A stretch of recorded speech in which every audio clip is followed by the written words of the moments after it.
우리 같이 말씀 보겠습니다. 솔로몬이 성전을 지으려고 하는데 사실 다윗이 모든 것을 다 준비했죠. 다윗이 다 준비한 성전을 솔로몬이 짓습니다. 솔로몬이 성전 건축을 완료한 다음에 언약궤를 성전 이 지성소로 모시는 것이 마지막 순서였습니다. 그래서 이 모든 이스라엘의 장로들을 다 소집하고 그리고 초막절 때 레위 제사장과 레위 지파가 언약궤를 메고 성전으로 올라갑니다. 그리고 언약궤를 성전한 지성소로 모실 때 그러니까 언약궤를 메고 지성소로 오는 모든 그 과정까지 하나님께 그때 예배하기 시작합니다. 언약궤를 옮기는 순간부터 예배하기 시작했는데 근데 이 예배가 보통 예배가 아니었습니다. 성경은 이렇게 기록하고 있습니다. 8장 5절 한번 보실까요? 솔로몬 왕과 그 앞에 모인 이스라엘 회중이 그와 함께 그 궤 앞에 있어 양과 소로 제사를 지냈으니 그 수가 많아 기록할 수도 없고 셀 수도 없더라.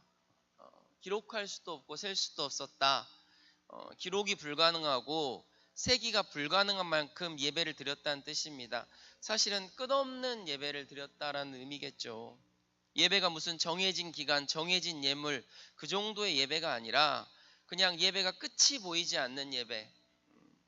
사실 진짜 예배가 이거죠.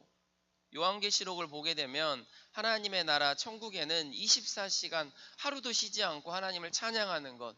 이게 진짜 예배입니다, 사실은. 그럼 우리는 어떻게 진짜 예배를 드릴 수 있을까? 우리가 주일날, 수요일날 또 새벽에 이렇게 나와서 드리는 예배, 이 예배도 중요하지만 진짜 예배는 끊임없는 예배는 우리의 삶이 예배가 되어야 한다. 매 순간순간 주님을 기억하고 예배하는 그래서 바울은 산제사, 살아있는 예배 이런 표현을 썼어요. 우리가 모든 순간순간이 하나님을 예배하는 하나님을 인정하는 삶이 되어야 된다. 우리가 지금 그런 예배를 추구하고 있잖아요. 아멘. 예. 여러분, 여러분은 그러면 솔로몬의 아름다움은 무엇이라고 생각하십니까? 다윗의 아름다움은 우리가 살폈지만 죄를 범죄할지라도 하나님 앞에 정직하게 나오는 물론 당장은 아니었지만 시간을 두고서라도 정직하게 나오는 회개의 측면이 있다면 솔로몬의 아름다움은 저는 예배라고 생각합니다. 예배에 있다고 생각해요. 하나님이 축복하신 이유도 예배 때문에 그래요. 그래서 우리가 잘 아는 일천번제 또 지금 방금 설명드린 지성소로의 언약궤를 옮기기 전에 솔로몬이 드렸던 놀라운 예배를 우리가 알고 있지 않습니까? 원래는 성전이 없었으니까 산당에서 예배를 드리고 있었어요. 산당은 여러분 이방신들에게 제사를 드리던 곳이었는데 거기서 예배를 드리는데 그 중에 이제 특별히 기브온 산당에서 예배 드리는 장면을 여러분 기억하실 겁니다. 그러면 도대체 이 솔로몬의 예배의 핵심은 뭘까? 솔로몬의 예배의 핵심은 열왕기상 3장 2절에서 3절을 읽어보면 알 수 있는데 그때까지 여호와의 이름을 위하여 성전을 아직 건축하지 아니하였으므로 성전이 없으니까 백성들이 산당에서 제사하며 이제 이후에 나오는 게 솔로몬 제사의 핵심입니다. 솔로몬이 여호와를 사랑하고 그의 아버지 다윗의 법도를 행하였으니 산당에서 제사하며 분향하였더라. 여러분 이방 신전에서 예배드리고 있었지만 솔로몬을 하나님께서 기뻐하셨던 이유 솔로몬 예배의 핵심은 두 가지 요소였습니다. 하나는 하나님을 사랑하는 거였다고요. 두 번째는 다윗이 명령한 말씀을 따르는 것에 따라서 예배했습니다. 그것을 쫓아서 예배했다고요. 하나님을 예배하는 매우 중요한 첫 번째 조건이 하나님을 사랑하는 거라고요. 우리는 하나님을 사랑하기 때문에 예배하는 측면보다 예배를 통해서 뭔가 좀 얻어보려 하는 그렇게 가르치는 측면이 좀 있어요. 이건 미성숙한 신앙인들이라고 봅니다. 하나님이 살아계시기 때문에 그 존재 자체만으로 예배하는 그 아름다움을 우리가 놓치는 경우가 너무 많죠. 근데 이 솔로몬은 그렇지 않았습니다. 그는 엄청 예배에 매달렸습니다. 왜? 하나님을 사랑하시는 것이 하나님을 사랑하는 것의 표현이 예배였으니까. 그래서 그때도 기브온 산당에서 이방신전이었지만 그가 드렸던 여러분 잘 아시는 일천번제.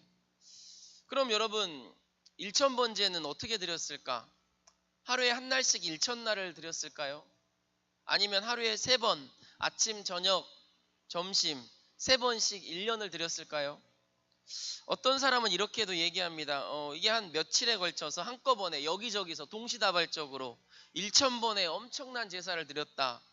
이렇게 주장하기도 합니다. 어떤 것 같으세요? 제가 물어보는 이유는 별로 중요하지 않아요. 별로 중요하지 않습니다. 사실 이거는. 뭐가 중요하냐면 1,000번을 드렸다라는 게 중요하죠. 그러니까 1,000번이란 숫자가 중요한 게 아니라 끊임없이 예배 드렸다라는 게 중요한 거죠. 솔로몬이 1,000번을 드렸다는 말은 다른 사람들이 드렸다는 말이 아니라 솔로몬이 주관했다는 뜻이지 않습니까? 이건 복돈 사건이 아니죠. 솔로몬은 그러니까 웬만한 예배는 성이 차지 않았던 거예요. 예배의 끝장판입니다. 이렇게 예배를 했는데도 지금 언약궤를 옮겨올 때도 여러분 지금 끝없는 예배를 드리는 것을 보면 알 수 있지 않습니까? 예배의 성이 차지 않는 거예요. 어떻게든 더 예배 드리고 싶은 거예요. 솔로몬은 그렇게 하나님을 사랑했습니다. 하나님을 사랑하고 아버지 다윗이 그렇게 부탁했던 하나님의 말씀을 지키는 다른 목적이 있지 않았다고요. 1,000번제를 드릴 때도 다른 목적을 가지고 예배를 드린 게 아닙니다. 그냥 바로 이런 이유로 예배를 드린 거예요. 하나님을 사랑했기 때문에. 여러분, 우리의 예배는 어떤 문제점이 있나요? 우리 예배는 당연히 계산된 예배잖아요. 계산된 예배. 솔로몬의 예배가 끊없는 예배, 예배 자체가 존재가 그 전부였다면 우리는 계산된 예배. 제가 이 설교를 준비하면서 태국 선교 때 이 장로님께서 아침 큐티를 인도하셨는데 참 은혜가 되는 시간이었어요.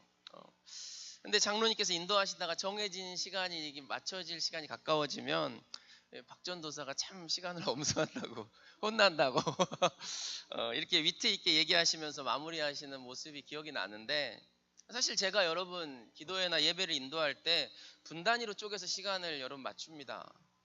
물론 원활한 예배를 위해서 그렇게 하는 이유도 있지만 어떤 분들은 짜증낸다고요. 아니 왜 이렇게 찬양이 기냐, 아니 왜 이렇게 말씀이 기냐, 혹시나 그런 부분 때문에 시험 드는 성도들이 있을까봐 제가 그렇게 하는 이유예요. 여러분 사실 하나님과 상관없이 쓸데없는 얘기로 귀한 예배 시간이나 하나님의 시간들을 허비하고 있지 않은지를, 이건 예배 인도자가 주의해야 될 부분이겠지만 예배를 드리는 우리도 너무 계산된 예배를 드리고 있지는 않은지 좀 돌아봐야 할 것 같습니다. 우리는 하나님께 이렇게 솔로몬처럼 예배하지 않는 거죠. 자, 솔로몬이 하나님을 그렇게 예배하는데 하나님이 나타나신 거예요. 꿈에 1,000번제를 드릴 때 무슨 조건을 가지고 예배한 게 아닙니다. 제가 얘기한 것처럼 여호와를 사랑함과 그 말씀을 쫓아서 드린 예배였습니다. 그랬더니 하나님이 그날 밤에 나타나셔요. 그리고 첫 마디가 이겁니다. 내가 내게 무엇을 줄까? 네가 말해봐라. 하나님이 스스로 나타나셨어요. 오늘 본문 말씀은 성전을 짓고 난 다음에 거기에 언약궤를 모시고 또 1,000번제와 같은 예배보다 더한 예배, 끝없는 예배를 드리는 상황에서 하나님께서 그 성소 안에 구름이 가득하였다. 8장 10절 한번 보실까요? 제사장이 성소에 나올 때 구름이 여호와의 성전에 가득하며, 이 쉐키나의 영광 아닙니까? 하나님이 이스라엘을 출애굽할 때 구름 가운데 임하셨던 바로 그 하나님, 그 쉐키나의 하나님, 하나님의 임재의 표시, 거기에 하나님이 나타나신 거죠. 그러니까 이제 이 상황에서 백성들이 다 모인 자리에서 솔로몬이 뭔가 꺼내어 얘기합니다. 뭔가를 꺼내 얘기하는데 그게 8장 12절 13절입니다. 우리 눈으로 같이 한번 보실까요? 그때 솔로몬이 이르되 여호와께서 캄캄한데, 그러니까 여러분 여기서 캄캄한데 계신다라는 말을 NIV 성경이 잘 번역했는데 다크 크라운입니다. 그러니까 어두운 구름 가운데, 그러니까 하나님이 구름 가운데 계시잖아요. 구름이 캄캄한 구름이었다고요. 까만 구름이었다고요. 흰 구름이 아니라 검은 구름 가운데 임재했습니다. 이유가 뭐냐면 여러분 잘 아는 것처럼 여러분 하나님의 얼굴을 보는 순간 그 거룩함 때문에 인간이 다 죽는 거예요. 그러니까 하나님이 인간 가운데 임하실 때는 배려하셔서 어두운 구름으로 오시는 거죠. 그래야 어두움에 안 보이는 거지 않습니까? 이게 무슨 캄캄한데 계시겠다는 개념 자체가 무슨 골방에 혼자 계시겠다 이런 의미가 아니라는 걸 여러분 좀 염두하시면서 다시 읽어볼게요. 그때 솔로몬이 이르되 여호와께서 캄캄한데 계시겠다고 말씀하셨사오나 내가 참으로 주를 위하여 계실 성전을 건축하였사오니 주께서 영원히 계실 처소로소이다. 여러분 이 느낌에서 알겠지만 솔로몬은 굉장히 자랑스러웠던 것 같습니다. 아버지 다윗도 못한 성전 건축 얼마나 자랑스러웠겠어요. 하나님을 위해서. 근데 여러분 우리가 꼭 기억해야 될 사실은 하나님께서 이 성전을 지으시고 성전 안으로 들어오신다는 것은 하나님에게 여러분 좋은 일이 아닙니다. 그러니까 하나님에게 멋진 성전을 지었으니까 새 아파트 입주하는 것처럼 주님에게 그런 혜택이 있는 게 아니라고요. 주님이 엄청난 성전, 어마어마한 성전을 지으면 주님이 기뻐하시겠지. 더 큰 성전, 화려한 성전을 지으면 주님이 오해하는 거라고요. 여러분 오히려 주님은 성전에 여러분 계시겠다라는 말은 하나님께서 스스로 자신을 제한하신다는 뜻입니다. 무소부재하신 하나님이 안 계신 곳이 어디 있어요? 어디나 계시죠. 그런데 하나님이 자신을 여러분 성전에 제한하셨다고요. 여하튼 여러분 솔로몬이 오해하였든 제대로 이해하였든 간에 이 솔로몬이 성전을 지은 사건은 굉장히 자랑스러운 일이었고 하나님께서도 매우 기뻐하셨습니다. 자기를 제한하셨는데도 불구하고 기뻐하셨어요. 사실 이 솔로몬도 이 사실을 너무 잘 알았습니다. 8장 27절을 보면 하나님이 참으로 땅에 거하시리이까 하늘과 하늘들의 하늘이라도 주를 용납하지 못하겠거든 하물며 내가 건축한 이 성전이겠습니까? 이 성전을 지어서 하나님이 거기에 쉐키나의 영광으로 임재하셨다는 말은 무슨 얘기냐면 하나님께서 그곳에 거하 계시겠다는 자신을 제한하겠다는 뜻이고 그 성전에 자신을 제한한다는 이유는 순전히 우리 때문입니다. 우리 때문에 자신을 제한하신 거예요.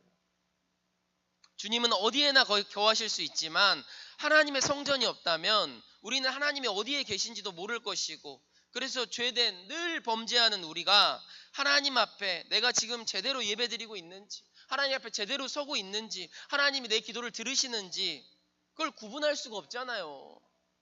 그래서 우리를 위한 하나님이 눈에 보이는 곳에 거하신 이유입니다.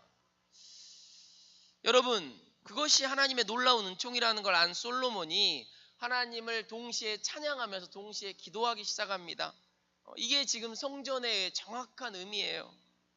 성전의 의미를 솔로몬은 정확하게 알고 있었어요. 성전은 기도하는 곳이죠.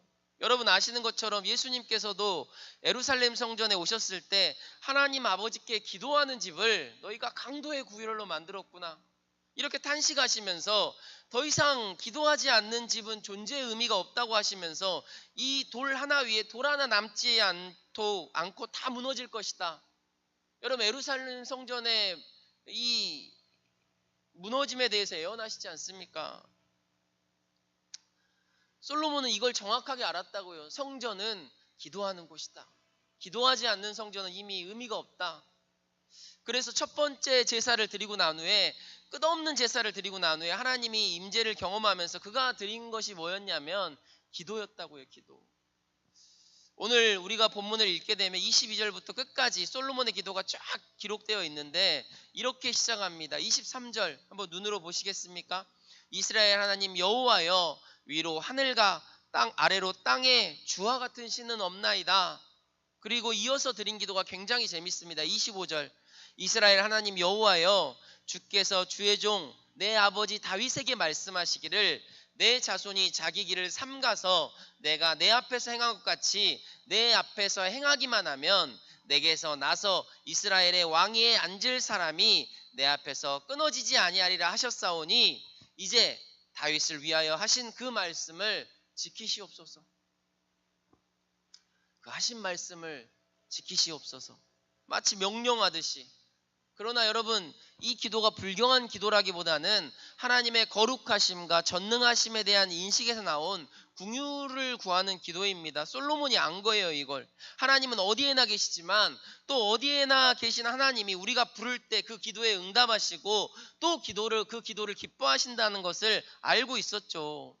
이 사실의 기초에서 솔로몬이 좀 무모해 보이는 기도를 드린 겁니다. 하신 말씀을 지키시옵소서. 이렇게 기도해도 된다는 뜻입니다. 우리도 이렇게 기도할 수 있다는 뜻이죠.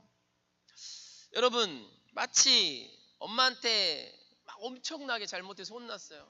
엄청 혼난 아들이 잘못해가지고 엄마한테 엄청 혼났는데 혼난 것이 끝나자마자 엄마 나 혼났더니 배고파 아이스크림 사줘 뭐 이런 거.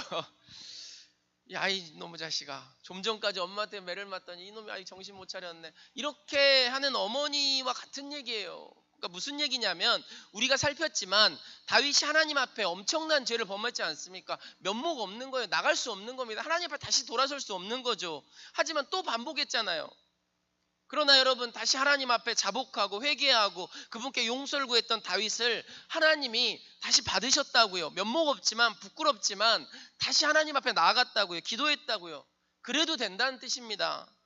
마치 방금 혼나고 다시 웃으면서 아이스크림 사달라는 아들을 받으시는 어머니처럼 우리 주님도 우리를 다시 받으신다는 뜻이죠.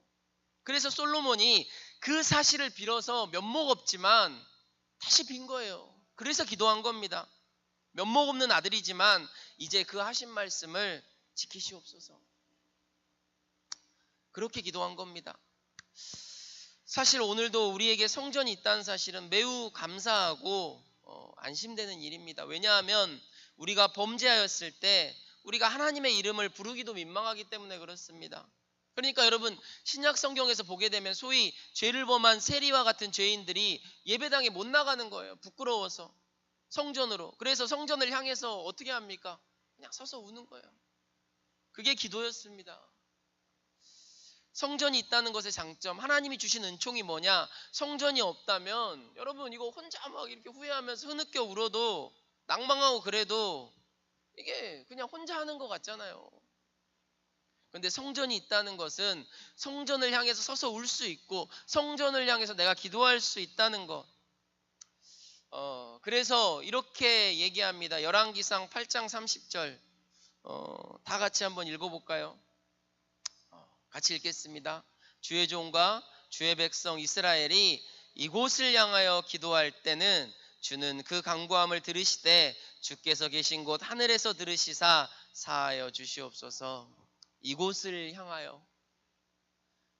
긴 기도의 핵심의 내용은 뭐냐면 성전에 나와서 예배한 얘기를 기록하고 있지 않습니다.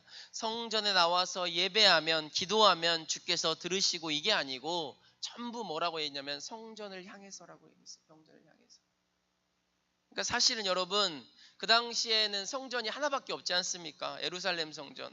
예루살렘 성전에 나오려면 단부터 베델까지 많은 이 주를 믿는 사람들이 절기 때나 유월절이나 이럴 때나 정말 큰 맘 먹고 주회전에 나오는 건데 그러니까 성전이라는 것은 거기에 나와서 드려야만 드리는 것이 아니라 어디서든지 간에 성전을 향해서 기도하면 성전을 향해 기도하는 그 향하는 순간 하나님께서 들으신다는 거죠. 결국 성전은 하나님이 거하시는 곳이라고 얘기했지만 그건 우리가 상징적으로 하시는 말씀이고 하나님은 하늘에서 듣고 오잖아요. 그래서 오늘 말씀에서도 하늘에서 들으시사 사하여 주옵소서 이렇게 얘기하지 않습니까? 우리가 성전을 향해서 기도할 때 하늘에서 우리의 기도를 하나님을 향한 기도를 하나님께서 들으신다는 뜻입니다. 오늘도 마찬가지입니다. 우리가 어디에 있든지 우리의 마음이 항상 성전을 향하고 있고 바라보면서 하나님을 향해서 기도할 때 하나님께서 우리의 기도를 들으신다. 성전이 있다는 것, 기도할 수 있다는 것, 이건 엄청난 은총인 것 같습니다. 성전을 향해서 서기만 해도 된다는 것. 그래서 저는 개인적으로 성전 중심으로 예배 공동체가 있다는 건 참 큰 축복이라고 생각합니다. 내가 기도하는 것, 내가 아침에 나와서 함께 기도를 나눌 수 있는 곳, 또 여러 사정으로 직접 나올 수 없지만 내가 정해진 자리에서 방송으로라도 같이 기도할 수 있는 것, 그런 성전을 갖고 있다는 것 엄청난 행복입니다. 그런데 그것을 상실한 사람도 있어요. 기도할 성전이 없는 사람이요. 그러니까 교회가 없다란 뜻이 아니라 하나님 앞에 나와서 마음을 둘 그 마음의 장소가 없는 사람이요. 여러분 예전에 병으로 오랫동안 투병하던 어떤 성도님께서 호전이 돼서 다시 예배당에 나왔던 기억이 있습니다. 그가 예배당에 정말 오랜만에 그 고초를 걷고 나와서 처음 했던 첫 마디가 뭐냐면 너무 감격스럽다는 거예요. 물론 투병 중에도 간절히 기도했겠지만 하나님을 예배할 수 있는 성전이 있다는 것, 다시 그 하나님 앞에 나와서 예배할 수 있다는 것이 얼마나 감격스러웠겠습니까? 저는 이게 교회의 힘이라고 생각합니다. 기도하고 예배할 수 있는 성전이 있고 함께 같이 기도 제목을 놓고 함께 기도하는 사람들이 있고 누군가가 우리 수술합니다. 아픕니다. 어려움을 겪었습니다. 힘듭니다. 이렇게 기도 제목을 나눌 때 많은 지체들이 서로 같이 기도하잖아요. 너무 즐겁습니다. 왜요? 우리 같이 기도할 수 있잖아요. 기도할 수 있다는 사실은 우리에게 정말 큰 행복인 것 같습니다. 여러분, 우리에게 허락하신 이 성전, 우리의 마음의 성전을 두고 하나님께 끝없이 예배하는 마음으로, 또 진정 사랑함으로, 하나님을 진정 사랑함으로 함께 기도할 수 있는 그런 삶이 주의 나라 들어갈 때까지 우리 계속 이어지기를 기도하겠습니다. 기도합니다. 하나님 아버지, 은혜와 사랑을 진심으로 감사드립니다. 하나님의 성전을 우리에게 허락하신 이유는 이 성전을 무슨 화려하게 꾸미고 근사하게 만들고 거룩하게 무엇을 하기 위해서 하나님께서 이 성전을 주신 것이 아니라 진정 하나님을 예배하고 사랑하는 자들이 모여서 함께 예배하고 기도하고 또 멀리 떨어져서 올 수 없을지라도 마음에 성전을 두고 성전을 향하여 바라보며 기도할 때 내가 어디서든지 너희의 기도를 듣겠다. 우리를 위한 하나님의 놀라운 은총과 배려임을 알게 되어서 참 감사합니다. 그런데 우리가 기뻐하는 것은 끝없는 예배도 아니고 주님 앞에 함께 기도하는 것이 아닌 그것들은 다 뒷전으로 밀리고 다른 것에 초점이 맞춰져 있는 성전과 교회의 모습을 볼 때 얼마나 마음이 무거운지 알 수 없습니다. 기도하는 모든 이들을 축복하시고 이 교회가 성전이 온전히 하나님을 예배하는 곳이 되도록 성령님 역사하여 주시옵소서. 오늘 이 시간을 기억하며 예배하는 자들에게 하나님의 은총을 베풀어 주시옵소서. 예수님의 이름으로 기도합니다. 아멘.